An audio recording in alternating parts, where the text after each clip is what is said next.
শ্রী গুরু জয়, শ্রী গুরু জয়, শ্রী গুরু জয়, জয় গুরু, জয় গুরু, জয়। প্রতিদিনের মতো নিয়মিত জ্যোতিষ অনুষ্ঠান শুরু হচ্ছে। অনুষ্ঠানের বিষয়বস্তু, এটি লাইভ ইনফোন অনুষ্ঠান। বিষয়বস্তুটা হচ্ছে আসন্ন দুর্গা পুজোয় কি কি টোটকা ব্যবহার করবে।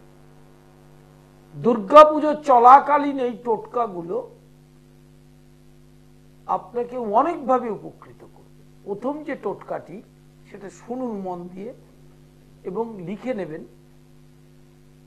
দরকার হলে ইউটিউবেও আপনি ভালো করে দেখে নেবেন। 3টি অশ্বত্থ পাতায় সিঁদুর দিয়ে রিং লিখবেন। রিং লিখে 5টা সুপারি দেবেন।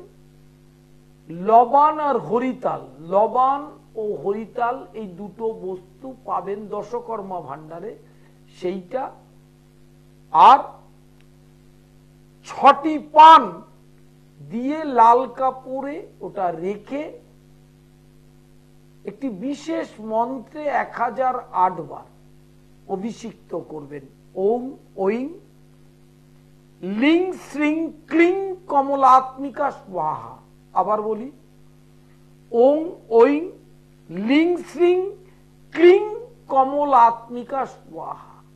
এই মন্ত্র 1008 বার অভিমন্ত্রিত করে ওই লাল কাপড় শুদ্ধ বস্তুটা বলেই দিয়েছি, 3টি অশ্বত্থ পাতা, রিং লিখবেন, তারপরে সুপারি দেবেন, লবান ও হরিতাল দিয়ে লাল কাপড় দিয়ে বেঁধে মহাসপ্তমী, মহাষ্টমী, মহানবমী যে কোনো একদিন ঈশান কোণে টানিয়ে রাখবেন। পুজোর পর থেকেই দেখবেন আর্থিক শ্রীবৃদ্ধি হওয়া শুরু হয়েছে। এবং এটি এত এফেক্টিভ টোটকা, আপনি নিজে করলেই বুঝতে পারবেন।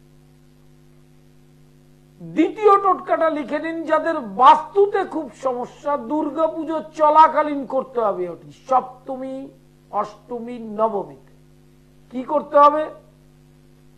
বাড়ির 4 কোণে 7টা করে জং ধরা পেরেক ও সৈন্ধব লবণ একসঙ্গে নিয়ে একটা মধুর শিশির মধ্যে দিতে হবে।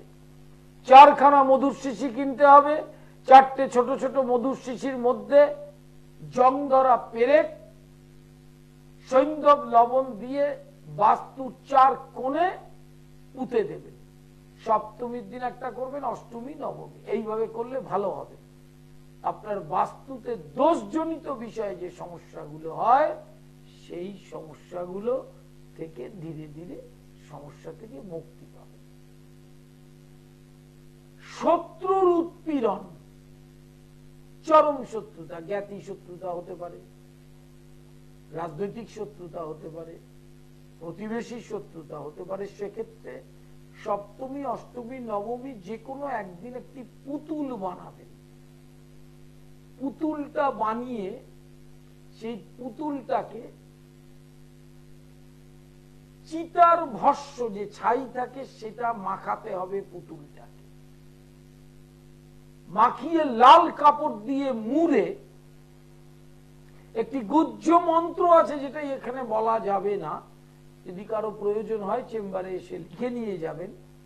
সেই মন্ত্রে অভিমন্ত্রিত করে 1008 বার যে কোনো পুকুর পাড়ের দক্ষিণ পশ্চিম দিকে রেখে আসবে।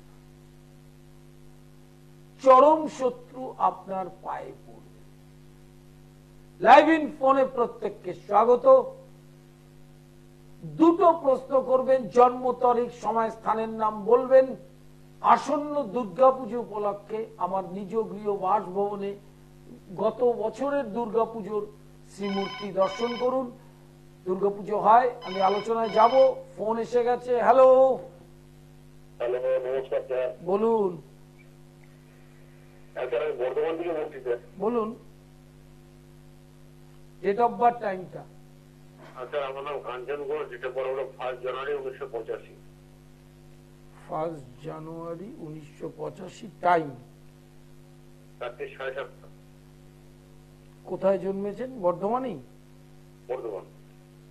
ডেট অফ বার্থ বলুন। আচ্ছা বলুন, কি জানতে চাইছেন, কি সমস্যা আপনার? স্যার আমার দুটো বিষয় আমি জানতে চাই, আমার বিয়ের লাইফটা এবং আমার ব্যবসাটা। আপনি বিবাহিত, বিয়ে করেছেন? স্যার একটা বিয়ে হয়েছে, ওটা ডিভোর্স হয়ে গেছে, আপনি এটাই জানতে চাই। তাহলে প্রশ্নটা হচ্ছে একটা বিয়ে হয়েছে, ডিভোর্স হয়েছে, এবার সেকেন্ড ম্যারেজ করবেন কিনা। আচ্ছা সেকেন্ড ম্যারেজ করবেন কিনা। আপনি ইউটিউবটা আমার সাবস্ক্রাইব করবেন, কৌলাচার্য পণ্ডিত শ্রী অর্পণ, সেখানে অনুষ্ঠানটা দিয়েছি, সেকেন্ড ম্যারেজ সুখকর হবে কিনা। আপনার দ্বিতীয় বিবাহের যোগাযোগ শুরু হয়েছে, মানে সেকেন্ড রাশির দ্বিতীয় বৃহস্পতি আছে, এবং আপনার যে চার্ট মঙ্গলটা কিন্তু অষ্টমে জন্মকালীন শনির ঘরে আছে, সেই জন্যই প্রথম ম্যারেজটা টেকেনি। সেই ক্ষেত্রে দ্বিতীয় বিয়েতে সাবধানতা অবলম্বন করা এবং মাঙ্গলিকটাকে একটু ঠিক করে নেওয়া, না হলে কিন্তু প্রতিকার করে নেওয়া, না হলে কিন্তু দ্বিতীয় বিয়েটাও খুব সুখকর হবে, সেটা কিন্তু হবে না। এটা মাথায় রাখতে হবে, একটু চার্টটা বিচার করে নিলেই ভালো হবে। আর দ্বিতীয় কি প্রশ্ন আপনার? ব্যবসাটা স্যার, এখন ব্যবসাটা একটু ধিমে তালে চলবে, নভেম্বরের 25 তারিখের পর থেকে একটু ভালো চলবে, আর 25 সালের এপ্রিল থেকে আরো ভালো চলবে। হ্যাঁ স্যার বলছি আমি একটা মঙ্গলের জন্য আনতে বলেছি। প্রথম হচ্ছে আপনাকে বলি, মঙ্গল গ্রহটা আপনার চার্টে খুব খারাপ জায়গায় আছে, রাস্তাঘাটেও কোন জায়গায় আছে স্যার? অষ্টমে, ঠিক আছে, ওইখান থেকে পথ দুর্ঘটনা টটনা হয়। 16 রতি পলা পড়তেই হবে, এটা এক। 2 নম্বর, শনিটা মঙ্গলের ঘরে আছে, অপরাজিতা নীলা পড়তে হবে। আর দক্ষিণাকালীর কবচ যন্ত্র এবং বগলামুখীর কবচ যন্ত্র পড়তে হবে। এই প্রতিকার করলে রেস্ট বাকি জীবনটা, বা সেকেন্ড ম্যারেজটা চেষ্টা করছেন বা ব্যবসাটা, সেইটা একটু ভালো হেলদি পজিশনে যাবে। হ্যাঁ ওই লাল পলাটা 16 রতি পড়তে হবে, ওজনটা অষ্টমে থাকলে একটু বাড়াতে হয়। হ্যাঁ ঠিক আছে, না না আপনার 12 রতি আছে যখন, আর একটা 5 রতি পড়বেন, অসুবিধা কি আছে, ওটা তো ক্ষয় হবে না। ঠিক আছে, আর হচ্ছে অপরাজিতা নীলা 5 থেকে 6 রতি, আর দক্ষিণাকালী আর বগলামুখীর কবচ যন্ত্র। অনলাইন কনসালটেশন চলছেন, লাইভ ইন ফোনে যারা ফোন করছেন, দুটো প্রশ্ন, ইংরেজিতে জন্ম তারিখ, সময়, স্থানের নাম। শেওড়াফুলি প্রতি বৃহস্পতিবার দুপুর 2টো থেকে 5টা, বুধবার, শুক্রবার, রবিবার নিজ গৃহ খড়দহে, শনিবার শোভাবাজার মেট্রোর 1 নম্বর গেটের উল্টো দিকে ভাগ্যলোক সন্ধ্যা 6টা থেকে 8টা, আর প্রতি সোমবার কালীঘাট দুপুর 1টা থেকে 6টা, প্রতি মঙ্গলবার হাওড়া ময়দান দুপুর 2টো থেকে 5টা, প্রতি বৃহস্পতিবার শেওড়াফুলি দুপুর 2টো থেকে 5টা। এছাড়া অনলাইন কনসালটেশন চলছে, যারা দূরে থাকেন, ব্যস্ত থাকেন, আসতে পারছেন না, তাদের জন্য অনলাইন কনসালটেশন খোলা। ইন্ডিয়ান ট্র্যাডিশনাল অ্যাস্ট্রোলজির ক্লাস অফলাইন অনলাইন দুটোতেই করতে পারবেন। কৌলাচার্য পণ্ডিত শ্রী অর্পণের ইউটিউবটা সাবস্ক্রাইব করবেন এবং ফেসবুক পেজটা ট্যাগ করে নেবেন, তাহলে অনুষ্ঠানটা মোবাইলেই দেখতে পারবেন। সবসময় যে টেলিভিশনের সামনে আপনারা থাকেন এমন তো নয়, তাহলে সেক্ষেত্রে ইউটিউবেও দেখতে পারবেন, সেটাতেও দেখতে পারবেন। দুর্গা পুজো চলাকালীন কি কি টোটকা করা উচিত, সেই টোটকাগুলো প্রথম দুটো বলেছি, তিনটেই বলেছি। এই তিনটে খুব গুরুত্বপূর্ণ। একটা হচ্ছে আর্থিক শ্রীবৃদ্ধি, আরেকটা হচ্ছে বাস্তুদোষ নাশ, আরেকটা হচ্ছে চরম শত্রুতা। চরম শত্রুতার ক্ষেত্রে একটি পুতুল বানাবেন, সেটাকে চিতাভস্য মাখিয়ে অভিমন্ত্রিত করতে হবে, যে মন্ত্রে সেটা প্রকাশ্যে বলা সম্ভব নয়, চেম্বারে এসে জেনে যাবেন। এইটি হচ্ছে প্রসেস। আর বাস্তুর ক্ষেত্রে বলেছি, একটা 4টে মধুর শিশি নেবেন, তার মধ্যে জং ধরা পেরেক নেবেন, 6টা করে নেবেন বা 5টা করে নেবেন বা 8টা করে নেবেন, ছোট ছোট। তার মধ্যে সৈন্ধব লবণ দিয়ে বাড়ির 4 কোণে পুঁতে দেবেন, তাহলে বাস্তুতে যে ভয়ঙ্কর অবস্থান তৈরি হচ্ছে সেটা অনেকটাই কমে যাবে। লাইভ ইন ফোনে প্রত্যেককে স্বাগত। প্রতিদিন এই সময় আপনারা অনুষ্ঠান দেখে আসছেন, দেখছেন এবং চোখ রাখবেন। 9674009632, 9836707677 এই দুটো নাম্বারে বুকিং করবেন। অনলাইন কনসালটেশনের নিয়মটা জেনে নেবেন। ট্র্যাডিশনাল অ্যাস্ট্রোলজির ক্লাস বেদান্ত, তন্ত্র এবং জ্যোতিষের ক্লাস যদি করতে হয়, আমি ইনিশিয়াল স্টেজের ক্লাস করাই না, হায়ার ক্লাস করাই। সেই কারণে যারা একটু উচ্চশিক্ষার দিকে জ্যোতিষ মার্গে গেছেন তারা ক্লাস করতে পারবেন। নিয়মাবলীটা বুকিং নাম্বারে জেনে নেবেন। হ্যালো, হ্যালো বলুন। স্যার, 10-3-1996। 10-3-1996। টাইম? টাইম হচ্ছে রাত্রি 9টা 16। কোথায় জন্মটা? জন্ম হচ্ছে দীঘা। কি জানতে চাইছেন আপনি? মাঝে মাঝে আগে ফোন করতেন, ইদানিং করেননি। বলুন কি জানতে চাইছেন। হ্যাঁ বলছি স্যার, আপনার চেষ্টা করছেন, আগেও আপনার সাথে কথা হয়েছে, আপনার তো ধাইয়াটা এখনো আছে, এই হয়ে এসছে প্রায় নভেম্বরে একটু শনিটা ডিরেক্ট হবে, আর 25 সালে তো শনি শিফট হবেই। একদম যেরকম ভাবে পরিশ্রম করছেন বা লেগে থাকছেন, হ্যাঁ লেগে থাকতে হবে, অটোমেটেড আপনার দেখবেন কর্মজীবনটা প্রতিষ্ঠার পথে চলে যাবে। লাইভ ইন ফোনে প্রত্যেককে স্বাগত। যারা ফোন করছেন তাদের ধন্যবাদ। ইন্ডিয়ান ট্র্যাডিশনাল অ্যাস্ট্রোলজির ক্লাস, এছাড়া তান্ত্রিক দীক্ষার ব্যবস্থা, মন্ত্র দীক্ষা, তান্ত্রিক দীক্ষার স্টেপগুলো বলি। তন্ত্রের কোনো কর্ম দীক্ষা ব্যতীত করতে গেলে মানে শুধু মন্ত্র দীক্ষায় হবে না, অভিষিক্ত হতে হবে। মন্ত্র দীক্ষা, শাক্তাভিষেক, পূর্ণাভিষেক, ক্রম দীক্ষা, সাম্রাজ্য দীক্ষা, মেধা সাম্রাজ্য, এই হচ্ছে গৃহস্থের টোটাল কমপ্লিট হবে দীক্ষাটা। তাহলেই আপনি তন্ত্রোক্ত ক্রিয়া করতে পারবেন। তান্ত্রিক ক্রিয়া করতে গেলে এই স্টেপগুলো না হলে হবে না। আপনি মাধ্যমিক পরীক্ষা দেবেন, নিশ্চয়ই 7, 8, 9, 10 এগুলো না পড়ে হবে না, কিন্তু ঠিক তন্ত্র তাই। তনৌতি বিস্তার যেতে জ্ঞানম, তনু মানে দেহ, দেহের ভেতরে তন্ত্রটা ক্রিয়া করে। অতএব সেই এডুকেশনটা যদি না থাকে তাহলে কিন্তু সে তান্ত্রিক ক্রিয়ায় পারদর্শী হতে পারবে না, ক্রিয়া করতেও পারবে না। তন্ত্রোক্ত দীক্ষার অবশ্যই ব্যবস্থা আছে। লাইভ হরোস্কোপ, নতুন প্রজন্মের ছেলে মেয়েদের জন্য লাইভ হরোস্কোপ, ছোট ছোট ছেলে মেয়ে যাদের ভবিষ্যৎ নিয়ে দুশ্চিন্তা, চিন্তা দুটোই, তাদের জন্য লাইভ হরোস্কোপ অত্যন্ত গুরুত্বপূর্ণ। বইগুলোকে কালেক্ট করবেন, ঘরে বসে বসে আপনি সমস্ত প্রতিকার অনেকটাই ঘরোয়াভাবে করতে পারবেন। অ্যাস্ট্রোপ্যাথি, বাস্তু মঙ্গল, সন্মোহনতন্ত্র, গৃহস্থের টোটকা। আমার নিজ গৃহ মন্দিরে আসন্ন দুর্গাপুজো উপলক্ষে মহালয়ার অমাবস্যা তিথি এবং দুর্গাপুজোয় যে নবরাত্রি, মহালয়ার পরের দিন থেকে, আর শরৎকালীন বার্ষিক দুর্গাপুজো সংগঠিত হয় প্রত্যেক বছর বিশ্ব শান্তির উদ্দেশ্যে। সেখানে গ্রহ পীড়ায় যারা কষ্ট পাচ্ছেন তাদের জন্য সমস্ত ক্রিয়া করা হবে। হ্যালো, হ্যালো, নমস্কার। বলুন। আমি পূজা দাস বলছি। Date of birth, time, date of বিবাহিত জীবন নিয়ে জানতে। ডেট অফ বার্থ, টাইমটা বলুন। হ্যাঁ হ্যাঁ হ্যাঁ, ডেট অফ বার্থ হচ্ছে 30-8-1994। হ্যাঁ, টাইম? 2:05। কোথায় জন্মটা? পানিহাটি। কি জানতে চাইছেন বলুন। আমি আমার বিবাহিত জীবনটা নিয়ে জানতে চাইছি।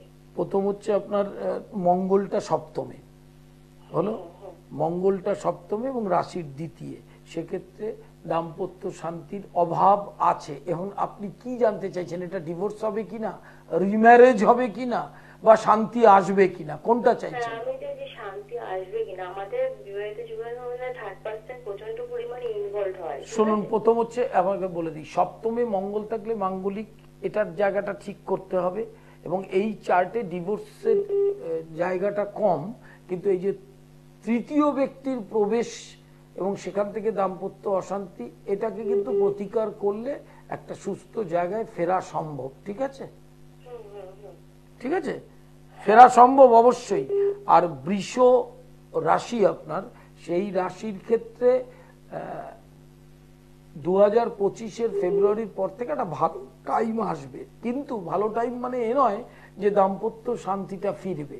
ওই শান্তিটা যেটার জন্য বিঘ্নিত হচ্ছে সেটার প্রতিকারটা করতে হবে। আমার শ্বশুর বাড়ির দিক দিয়ে একটু প্রবলেম আছে। শ্বশুর বাড়ির দিক না না, এই যারা এই প্রবলেম বিষয়টা রয়েছে তো রাশি চক্রে, মানে মঙ্গলের অবস্থানটা, শনিটা স্বক্ষেত্রে বক্রী রয়েছে, এই দুটো গ্রহ। এবং আরেকটি জিনিস মাথায় রাখতে হবে, সেটা বৃহস্পতিটা ভালো, অবশ্যই ভালো, কিন্তু শত্রু ক্ষেত্রে। শনি এবং মঙ্গলের খুব স্ট্রং প্রতিকার এবং তৃতীয় ব্যক্তিকে সরানো, এইটা দরকার, তাহলেই শান্তিটা চলে আসবে। হ্যাঁ, আচ্ছা, থ্যাংক ইউ। লাইভ ইন ফোনে প্রত্যেককে স্বাগত। বুকিং নম্বরে ফোন করে যে জায়গাগুলোতে চেম্বার, খড়দহ নিজ বাড়িতে, বুধ শুক্র রবি, বৃহস্পতিবার শাওরাফুলি, শনিবার শোভাবাজার, সোমবার কালীঘাট, মঙ্গলবার হাওড়া ময়দান। এছাড়া অনলাইনের কনসালটেশনের ব্যবস্থা পুরোপুরি আছে। বুকিং নম্বরে ফোন করে শুধু নিয়মটা জেনে নেবেন। হ্যালো, হ্যাঁ নমস্কার, বলুন। হ্যাঁ 25/11/1984, টাইম টাইম হচ্ছে দুপুরবেলা 2:29 PM। না 84, 84 হ্যাঁ 25/11/84, দুটো কত 49, না 2:29 2:29 PM। কোথায়, কলকাতা। কি জানতে চাইছেন বলুন। বলছি আমার ওই ব্যবসার ব্যাপারটা যদি মানে ভালো কিছু মানে ব্যবসা অবশ্যই শুনুন, আপনার রাশিটা ধনু, সপ্তমে বৃহস্পতি নেক্সট ইয়ারে যাবে, নেক্সট ইয়ারে আপনি একটু ভালোভাবে এবছরের তুলনায় ব্যবসাটা করতে পারবেন, ঠিক আছে? নেক্সট ইয়ারে আমি ভালো পাবো অবশ্যই, কারণ অঙ্ক তো জ্যোতিষটা, ধনুরাশি সপ্তমে বৃহস্পতি গেলে ব্যবসার শ্রীবৃদ্ধি হবে। এছাড়া নভেম্বরের 20-22 তারিখের পর থেকে আর একটু বেটার পাবেন। হ্যাঁ, সেটা শুরু হয়ে যাবে। মোটামুটি ধারণ করতে হবে আমাকে। হ্যাঁ, কি বলছেন বলুন। কি প্রতিকার মানে কোনো স্টোন বা কিছু যদি শুনুন, আপনাকে বলি, আপনার শনিটা তুঙ্গ রয়েছে, মঙ্গলটাও তুঙ্গ ক্ষেত্রে। আপনি যেটা পড়বেন সেটা হচ্ছে একটা চুনি পড়বেন, হলো, একটা চুনি পড়বেন, অতিরিক্ত প্রতিকারের দরকার হবে না। আর এই ব্যবসাটা মনের মতো সাজাবার জন্য ধনদা কবচ মহালক্ষ্মী যন্ত্র, এই দুটো জিনিস, ধনদা কবচ মহালক্ষ্মী যন্ত্র আর চুনি, এটি করলেই যথেষ্ট, এনাফ। দুটি ভালো গ্রহ তুঙ্গ অবস্থায় আছে, নভেম্বর থেকেই ব্যবসাটা শেষের দিক থেকে শুরু হয়ে যাবে, ভালো দিকে যাওয়া, 25 সালে ফুল ফ্লেজে চলবে। হ্যাঁ, ধন্যবাদ ধন্যবাদ, অবশ্যই ধন্যবাদ। লাইভ ইন ফোনে প্রত্যেককে স্বাগত। ইউটিউবটা সাবস্ক্রাইব করবেন কৌলাচার্য পণ্ডিত শ্রী অর্পণ, ফেসবুক পেজ কৌলাচার্য পণ্ডিত শ্রী অর্পণ ট্যাগ করে নেবেন, এই অনুষ্ঠানগুলো সমস্ত দেখতে পারবেন, ইউটিউবেও দেখতে পারবেন। হ্যালো, হ্যালো, বলুন। 5/7/1974, আচ্ছা, টাইম রাত্রি 12টা 15, কোথায়, রাত্রি 12টা 15, কোথায় কোথায় জন্মটা, বীরভূম। কি জানতে চাইছেন বলুন। বলছি একটু আর্থিক প্রবলেম চলছে, একটু না না না, প্রথম হচ্ছে আর্থিক প্রবলেমটা দুটো কারণে চলছে। একটা হচ্ছে তৃতীয় শনি বক্রী দ্বিতীয়ের ফল দিচ্ছে, আর বৃহস্পতি ধনভাবকারক গ্রহ আপনার রাষ্ট্রাধিপতি এবং চতুর্থপতি ষষ্ঠে আছে। এই আর্থিক ট্রাবলটা কম বেশি ডিসেম্বরে ফার্স্ট উইক অব্দি ফ্লাকচুয়েশন হবে, এবং 25 সালের বৈশাখ মাসে মানে এপ্রিলের পর থেকে শনিটা ট্রান্সফার হবে, রাশি চতুর্থে গেলেও বৃহস্পতিও তারপরে ট্রান্সফার হবে। এই দুটো ট্রান্সফারে আর্থিক সচ্ছলতাটা আবার ফিরবে, ওটা নিয়ে ভেঙে পড়ার কিচ্ছু নেই। হ্যাঁ, 25 এই নভেম্বরের শেষের দিক থেকে, কিন্তু 25 সালের এপ্রিলের পর থেকে এফেক্টটা ভালো পাবেন, একটা স্মুথনেস আসবে যেটা এই মুহূর্তে নেই আপনার, সেই জন্যই আপনার একটা অবসাদগ্রস্ততা এসছে। এটা নিয়ে ভেঙে পড়ার কিছু নেই, সেটা আবার ঠিক হয়ে যাবে, ঠিক আছে? সুখ দুঃখ নিয়েই জীবন, অর্থনৈতিক ওঠানামা সারা পৃথিবীব্যাপী প্রত্যেক মানুষেরই থাকে, কিন্তু আপনার বৃহস্পতিটা রাশি ষষ্ঠে আছে, ষষ্ঠস্থ বৃহস্পতি ফিনান্সিয়াল ট্রাবল ক্রিয়েট করে, আবার কেন্দ্রস্থ হলে শুভ ফল অবশ্যই দেবে। আগামী মহালয়ার অমাবস্যা, নবরাত্রি এবং আমার নিজ গৃহ দুর্গাপুজো বিশ্ব শান্তির উদ্দেশ্যে প্রত্যেক বছর হয়, কুমারী পুজো, হোম সবই হয়, এবং সেটা আপনারা জানেন এবং চ্যানেলেও দেখানো হয়। বামা কালী প্রতিষ্ঠিত এবং রাধা গোবিন্দ প্রতিষ্ঠিত আমার নিজ গৃহ মন্দিরে। মহালয়ার অমাবস্যা নবরাত্রিতে গ্রহ পীড়ায় যারা প্রচুর কষ্ট পাচ্ছেন, বিভিন্ন রকমের উপদ্রব, গ্রহ পীড়ার কিন্তু শেষ নেই সাংসারিক জীবের, সেক্ষেত্রে দশমহাবিদ্যার সমস্ত ক্রিয়াগুলো, যেমন এর আগে আমি একটা আলোচনায় বলেছি, কালসর্প, মাঙ্গলিক, সাড়ে সাতি, ধাইয়া, কেমুদ্রুম, এই যোগগুলো কোনদিন রত্ন দিয়ে ঠিক হয় না, হবেও না, সেগুলো কিন্তু দৈব প্রতিকারই করতে হয়। হ্যালো, বলুন বলুন। শ্রী গুরু জয়। বলুন বলুন বলুন। Date of birth, time?